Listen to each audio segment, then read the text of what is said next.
नमो तस्स भगवतो। साथियों, आज मैं कपिलवस्तु में हूँ और ये दीवार जिसको मैंने प्रणाम किया जो है, ये दीवार भारतीय इतिहास की दशा और दिशा को बदलने वाली है।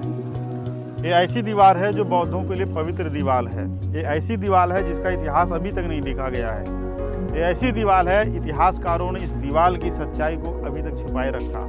साथियों, ये दीवार जो है, ये दीवार एक भवन की दीवार है। एक ऐसे भवन की दीवार जिसकी ऐतिहासिकता जो है प्राचीन समय से मिलती है। साथियों, कपिलवस्तु का इतिहास भारतीय समाज ही नहीं बल्कि पूरे विश्व समाज को प्रभावित करने वाला इतिहास है। इस दीवार में अभी रेलिंग लगी हुई है, इसमें स्तूप बना हुआ है, लेकिन कुछ महीने पहले जब मैं यहाँ पे आया था तो यहाँ पे ऐसा कुछ भी नहीं था।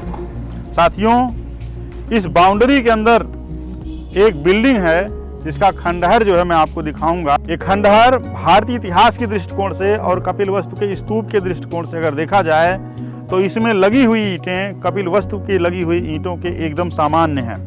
साथियों, कपिलवस्तु के स्तूप में जब आप जाएंगे, उसके अंदर एंट्री करेंगे तो इंट्रोडक्शन में वहाँ पे लिखा हुआ है कि सालारगढ़ जो जगह है वो ये वही जगह है जहाँ पे मैं आज आपको दिखा रहा हूँ। ये जगह भारतीय इतिहासकारों ने इस जगह को हमेशा से इग्नोर किया।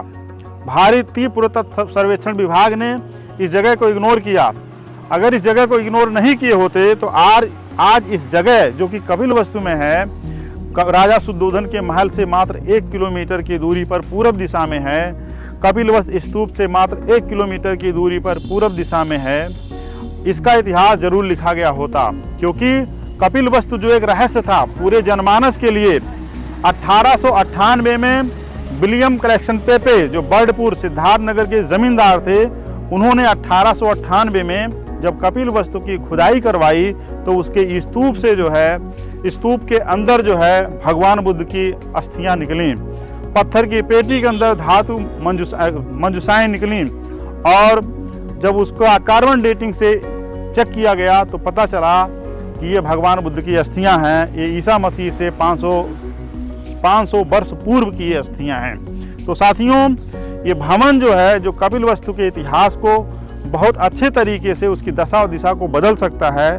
पुरातत्व सर्वेक्षण विभाग पूरी तरीके से नकारात्मक है, पूरी तरीके से उदासीनता से काम ले रहा है और इसी वजह से जो है इसका इतिहास खुल करके सामने नहीं आ रहा है। साथियों, हम इस बिल्डिंग के अंदर आपको ले चल रहे हैं। साथियों, कपिलवस्तु के आसमान में जब हम खुली हवा में देखते हैं तो यहाँ के सन्नाटे में ऐसे लगता है कि भगवान बुद्ध की जो करुण आवाज़ है गूंज रही है।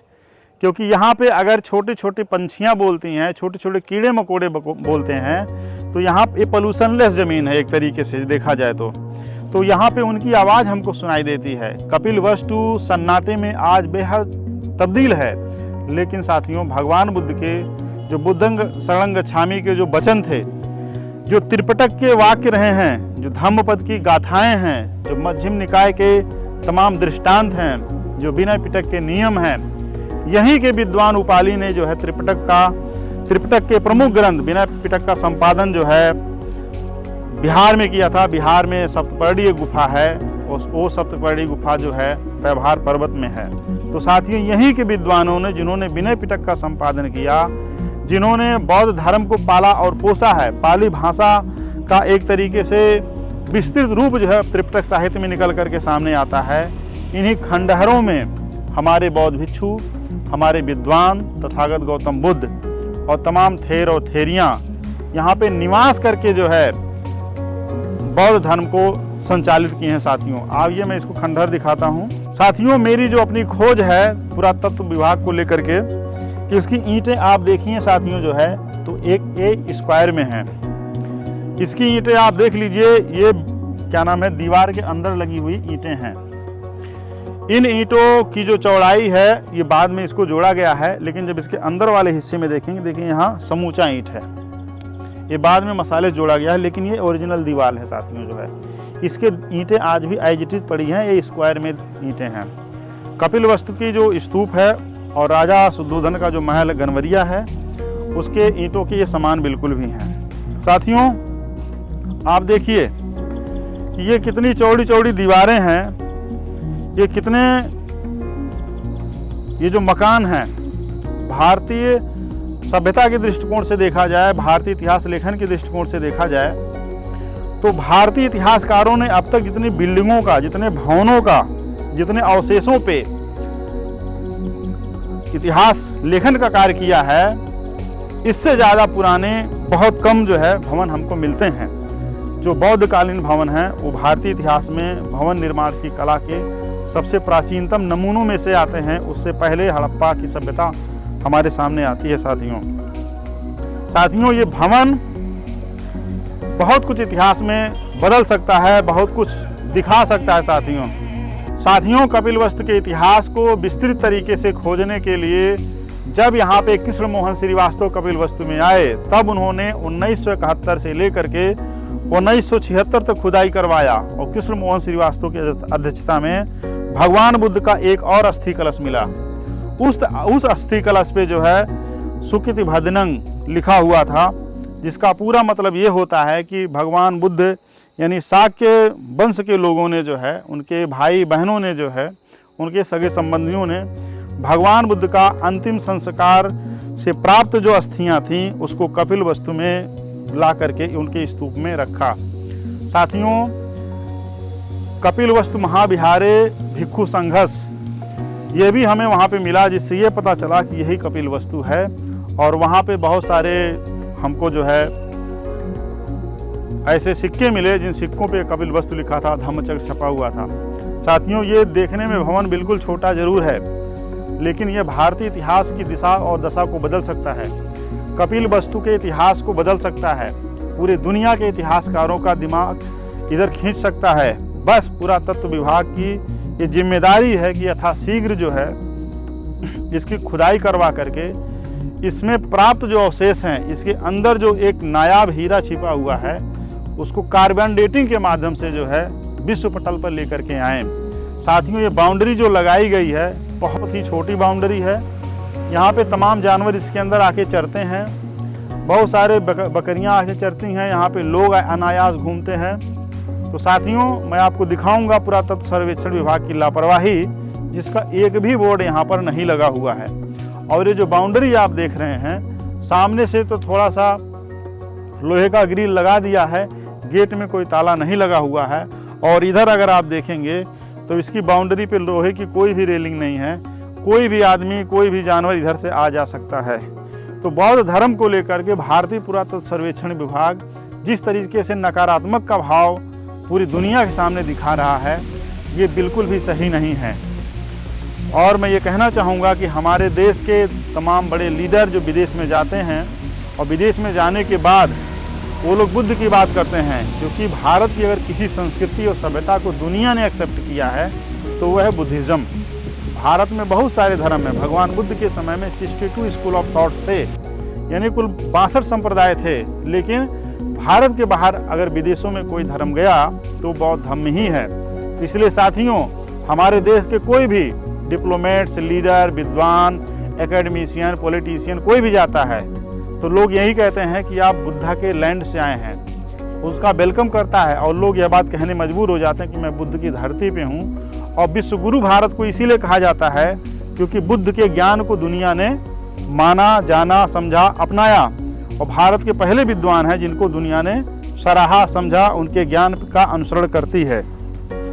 तो इसीलिए साथियों, मैं कहना चाहूँगा कि पूरी दुनिया के सामने हमारे देश के लीडर लोग जब ये बात कहते हैं कि हम बुद्ध की धरती से आए हैं, भगवान बुद्ध हमारे यहाँ जन्म लिए, हमारे यहाँ धम्मोपदेश किए, तो वो लोग यह भी दिखाएं कि हम इतनी दुर्गति कर रखे हैं बौद्ध धर्म की। अभी साथियों, बरसात का मौसम है। कुशीनगर में जहाँ पे भगवान बुद्ध का महापरिनिर्वाण हुआ था, चारों तरफ जल से भरा हुआ है। अभी तक वहाँ पानी हटा नहीं है साथियों। अगर उसकी ठीक तरीके से बाउंड्री होती, डैम वहाँ पे बढ़िया से बनाए गए होते, नदियों का जल ठीक से कंट्रोल किया गया होता, उस जगह को ऊंचाई में कन्वर्ट किया गया होता, बढ़िया प्लांट तरीके से किया गया होता, तो आज ये स्थिति नहीं होती। इसलिए साथियों, मैं कहना चाहूँगा कि जब लोग विदेश में जा कर के बुद्ध धर्म की बात करें तो उनको भारत के बौद्ध धर्म में हुए हस्र की, दुर्दशा की तस्वीर दिखानी चाहिए। कि जो लोग भगवान बुद्ध के नाम पे कैश करना चाहते हैं वो भारत में आकर भगवान बुद्ध के लिए कुछ नहीं करते हैं, जिसका जीता जाता ये सबूत है। मैं इस देश के प्रधानमंत्री माननीय नरेंद्र मोदी जी से और द्रौपदी देवी मुर्मू जी से और इस देश के तमाम बड़े बड़े diplomats, foreign minister, education minister, मैं आग्रह करना चाहूँगा कि आप लोग जो है बौद्ध धर्म के लिए जो ये विरासत है, जो पूरी दुनिया को ये दिशा दी है, उस विरासत का इतना हश्र जो है आपकी आंखों के सामने अगर होगा तो पूरी दुनिया के सामने एक बहुत बड़ा प्रश्न चिन्ह रहेगा। तो मैं ये चाहता हूँ कि आप लोग जो है इस पर ध्यान दें, क्योंकि नालंदा महाविहार की जो दुर्दशा है हम सब देख रहे हैं। जिस तरीके से कपिलवस्तु में कोई भी बस स्टैंड नहीं है, अभी लाइट की कोई व्यवस्था नहीं है, पूरा कपिलवस्तु अंधेरे में रहता है। यहाँ पर जो है ठीक से सड़कें नहीं हैं, यहाँ पे ठीक से बिजली की व्यवस्था नहीं है, यात्री आते हैं कोई धर्मशाला की व्यवस्था नहीं है, रुकने की कोई जगह नहीं है। जो भी यहाँ पे आते हैं श्रीलंका के, थाईलैंड, बर्मा, कंबोडिया, लाओस के लोग आते हैं, भारतवर्ष के लोग आते हैं और परेशान होके जाते हैं। उनका मन दुखी हो जाता है कि जिसकी कद्र पूरी दुनिया में है, भगवान बुद्ध की वही बेकदरी जो है भारत भूमि पे इतनी कैसे हो सकती है। तो बहुत बड़ा क्वेश्चन मार्क। तो साथियों, भगवान बुद्ध ने कहा था कि ना ही वेरेन वेरानी सम्मंतित कुदाचनं अवेरेन चा सम्मंति एस धम्मो सनातनो। वैर से वैर शांत नहीं होता है, अवैर से ही यानी मित्रता से ही वैर शांत होता है। यही सनातन धर्म है। पूरी दुनिया में इस सूत्र वाक्य को दोहराया जाता है और यह भगवान बुद्ध के तर्कों का एक ऐसा अकाट्य वचन है जो सनातन परंपरा से चली आई है और यही सनातन परंपरा बुद्धिज्म की जान है और यही बुद्धिज्म ही सनातन है। तो साथियों, हम फिर मिलेंगे और इसी तरीके से बौद्ध सभ्यता के खोए हुए तमाम अवशेष आपको हम दिखाते रहेंगे। और बौद्ध जगत से मेरा खास करके निवेदन है कि उन तमाम खंडहरों को, उन तमाम स्थलों को, उन तमाम पुरातात्विक जगहों को जाएं, घूमें, देखें, समझें। सिर्फ बौद्ध स्थलों पे टूरिस्ट बन करके ना जाएं, अपने इतिहास को जानें और समझें। वहाँ की ईंटों को छुएं, एहसास करें कि भगवान बुद्ध जिन मकानों में रहते थे, जिन बुद्ध विहारों में रहते थे, जो आज खंडहर में तब्दील हैं, वहाँ पर जाएं और वहाँ पे ध्यान साधना करें और महसूस करें ये वही भगवान बुद्ध के स्थल हैं जहाँ पे भगवान बुद्ध ने ध्यान साधना करते हुए प्रतित समुत्पाद का दर्शन का सूत्रपात करते हुए तमाम विद्वान भिक्षुओं को और जनमानस को समझाने का काम किया था। तो साथियों, हम फिर आपसे मिलेंगे जो है इसी तरह तमाम बौद्ध स्थलों को दिखाते रहेंगे। आप स्टार नालंदा को देखते रहें। नमो बुद्धाय।